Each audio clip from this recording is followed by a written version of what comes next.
Okay, so there are more than a dozen wildfires burning across Idaho right now. Some really serious, others close to containment, so they're getting a handle on them. The impact, though, can be hard to describe. Pictures and videos kind of show us what it looks like. The burns, the burn scars, the aftermath, of course, the economic impacts. They can give you an indication of how much forest we lost and how much it does impact Idahoans. But it's not just the loss of trees and wildlife. Fires have a trickle-down effect that can be hard to fully track.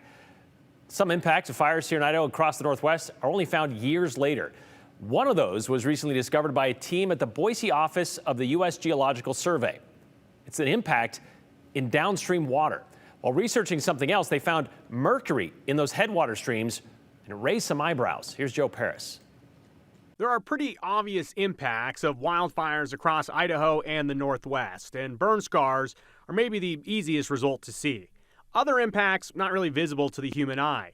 And this isn't a recency bias either. Wildfires in the West are getting worse. Yes, it is growing. Both the frequency and the severity of fires are increasing. Austin Baldwin is a research hydrologist at the Idaho Water Science Center. He's a part of a research team that found quite a story. A link between wildfires and increased mercury concentrations in Pacific Northwest headwater streams. So mercury gets into the water because mercury is deposited from the atmosphere. It accumulates in the soil. It binds to the soil particles. And so if there's a snow melt or rain, that soil gets washed into the stream, and then it's in the stream and available to organisms, to fish.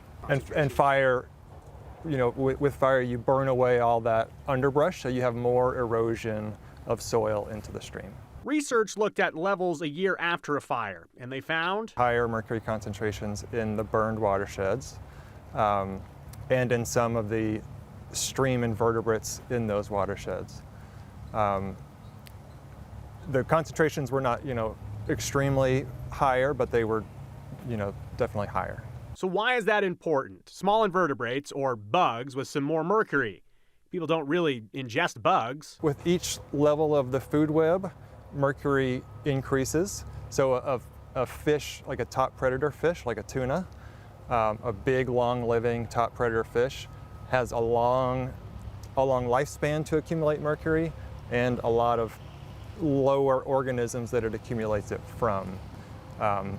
So if you eat like a catfish, which doesn't eat other fish, they don't accumulate a lot of mercury, but like a bass or a tuna would accumulate a lot of mercury. Yeah. So it's about the food chain, and the concern here hinges on the fact that wildfires continue to get worse in the West, an opportunity for mercury to travel more into headwater streams, and issues from there head downstream. So for example, lakes and reservoirs downstream, if they're receiving more mercury from headwater areas, then top predator fish, sport fish in those lakes and reservoirs are likely going to accumulate more mercury in them, which could be a health concern for people who are eating a lot of those fish. This isn't a news story telling you to stop eating fish right now forever, but if wildfires do continue to get worse, this research just shows one of the impacts of it. With increasing wildfires frequency and severity, we could see this being more and more important. And so it could be a scenario of, instead of eating a fish a week, maybe a fish every other week from certain places. So this is something that researchers will likely keep an eye on for decades moving forward. And Brian, it's one of these things where technology gets better and better to the sense that you can look at to these very, very microscopic levels of things like mercury. This is just one example of all the wildfires we're covering decades into the future. Okay, so mercury is a natural element. Yep. But explain to me how wildfires are making them increase in our water. So when the brush burns and you have these very severe burns, there's a higher level of mercury that does end up down into the soil. There's also a type of mercury there are different types of mercury. And there's a mercury that is a little more dangerous that can be kind of compounded through this entire thing. Okay. Long story short, though, if all the brush is burning down and the canopy and everything is burning down and all this mercury is being concentrated into the soil, the runoff that ends up into the headwaters, it's just a domino effect. So if you have more in the soil because of the wildfires. The soil ends up into the headwaters and downstream into the bugs. The bugs get eaten by the fish. It might sound like very, very small and minutia, but these small things, they add up. And over time, if wildfires continue to get worse and worse in the west, something that may not be a problem right now, if it continues down this path, may be sizable in the future. So when it rains on those burn scars, it goes into the river that way? Oh yeah, it Gotcha. can. Yep. Okay, thanks, Joe.